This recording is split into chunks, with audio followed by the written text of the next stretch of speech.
السلام علیکم دوستو، اے الرحمانی میڈیا میں آپ کا خیر مقدم ہے۔ ایسے ہی ویڈیوز دیکھنے کے لیے چینل کو سبسکرائب کریں، ویڈیو اچھا لگے تو لائک کریں اور دوستوں میں شیئر کریں۔ جزاک اللہ۔ بسم اللہ الرحمن الرحیم۔ رمضان المبارک کی راتوں میں سے ایک رات شب قدر کہلاتی ہے، جو بہت ہی برکت اور خیر کی رات ہے۔ کلام پاک میں اس کو 1000 مہینوں سے افضل بتلایا ہے۔ 1000 مہینے کے 83 برس 4 ماہ ہوتے ہیں۔ خوش نصیب ہے وہ شخص جس کو اس رات کی عبادت نصیب ہو جائے، کہ جو شخص اس ایک رات کو عبادت میں گزار دے، اس نے گویا 83 برس 4 ماہ سے زیادہ زمانہ کو عبادت میں گزار دیا، اور اس زیادتی کا بھی حال معلوم نہیں کہ 1000 مہینے سے کتنے ماہ زیادہ افضل ہے۔ اللہ جل شانہ کا حقیقتاً بہت ہی بڑا انعام ہے کہ قدر دانوں کے لیے یہ ایک بے نہایت نعمت مرحمت فرمائی۔ در منصور میں حضرت انس رضی اللہ عنہ سے حضور صلی اللہ علیہ وسلم کا یہ ارشاد نقل کیا ہے کہ شب قدر حق تعالی جل شانہ نے میری امت کو مرحمت فرمائی ہے، پہلی امتوں کو نہیں ملی۔ اس بارے میں مختلف روایات ہیں کہ اس انعام کا سبب کیا ہوا۔ بعض احادیث میں وارد ہوا ہے کہ نبی کریم صلی اللہ علیہ وسلم نے پہلی امتوں کی عمروں کو دیکھا کہ بہت ہوئی ہیں، اور آپ کی امت کی عمریں بہت تھوڑی ہیں۔ اگر وہ نیک اعمال میں ان کی برابری بھی کرنا چاہیں تو ناممکن۔ اس سے اللہ کے لاڈلے نبی کو رنج ہوا۔ اس کی تلافی میں یہ رات مرحمت ہوئی کہ اگر کسی خوش نصیب کو 10 راتیں بھی نصیب ہو جائیں اور ان کو عبادت میں گزار دے تو گویا 833 برس 4 ماہ سے بھی زیادہ زمانہ کامل عبادت میں گزار دیا۔ بعض روایات سے معلوم ہوتا ہے کہ نبی کریم صلی اللہ علیہ وسلم نے بنی اسرائیل کے ایک شخص کا ذکر فرمایا کہ 1000 مہینے تک اللہ کے راستے میں جہاد کرتا رہا۔ صحابہ رضی اللہ عنہم کو اس پر رشک آیا تو اللہ جل جلالہ و عم نوالہ نے اس کی تلافی کے لیے اس رات کا نزول فرمایا۔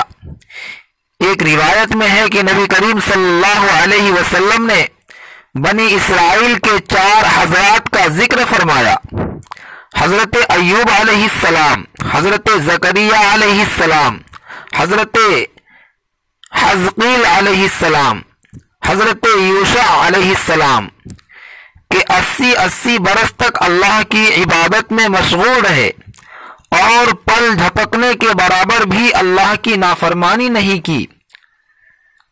اس پر صحابہ کرام رضی اللہ عنہم کو حیرت ہوئی تو حضرت جبرائیل علیہ السلام حاضر خدمت ہوئے اور سورۃ القدر سنائی۔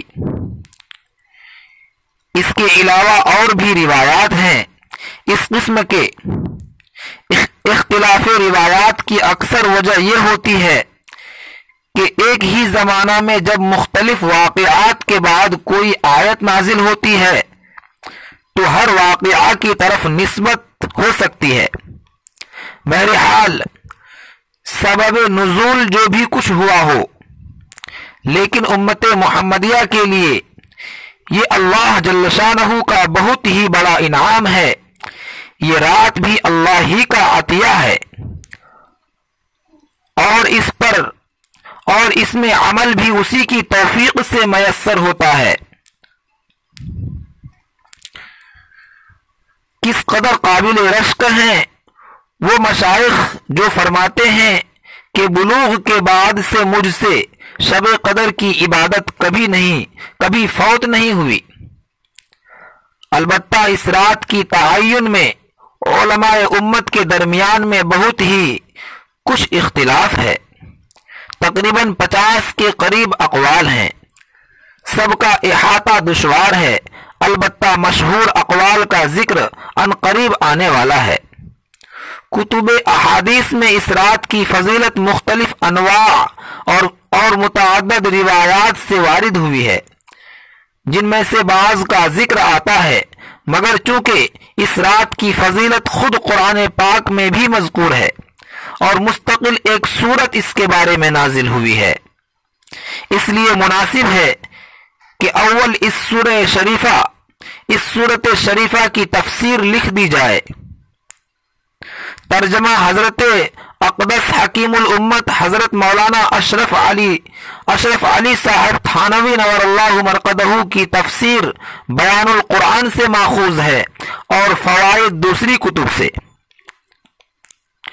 بسم اللہ الرحمن الرحیم۔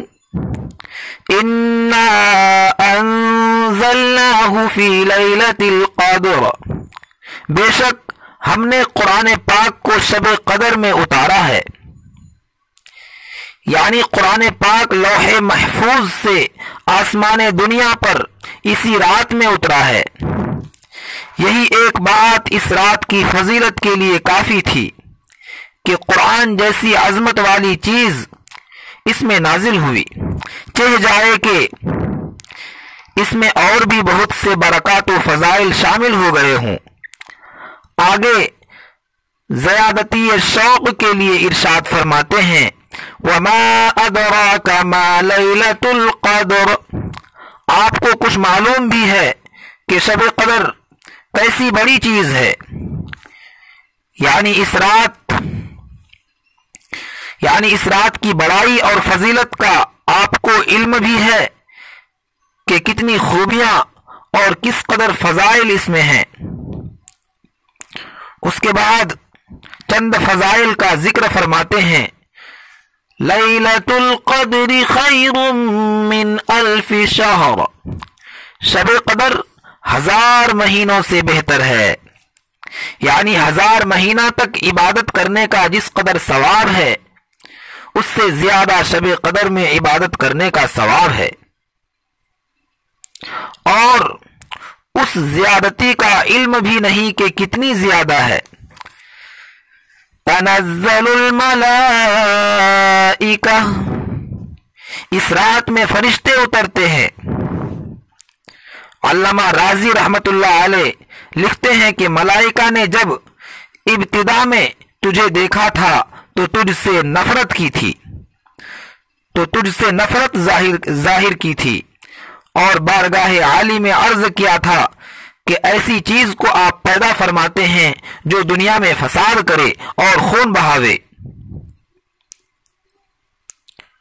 اس کے بعد والدین نے جب تجھے اول دیکھا تھا جبکہ تو منی کا قطرہ تھا تو تجھ سے نفرت کی تھی، حتیٰ کہ کپڑے کو اگر لگ جاتا تو کپڑے کو دھونے کی نوبت آتی، لیکن جب حق تعالی شانہ نے اس قطرہ کو بہتر صورت مرحمت فرما دی تو والدین کو بھی شفقت اور پیار کی نوبت آئی۔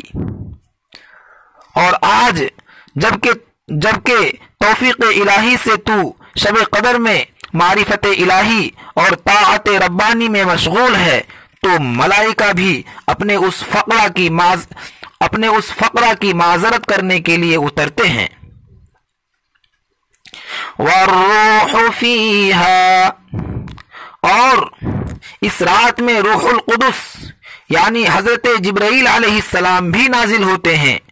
روح کے معنی میں مفسرین کے چند قول ہیں، جمہور کا یہی قول ہے جو اوپر لکھا گیا کہ اس سے حضرت جبرائیل علیہ السلام مراد ہیں۔ علامہ رازی رحمت اللہ علیہ نے لکھا ہے کہ یہی قول زیادہ صحیح ہے، اور حضرت جبرائیل علیہ السلام کی افضلیت کی وجہ سے ملائکہ کے ذکر کے بعد خاص طور سے ان کا ذکر فرمایا۔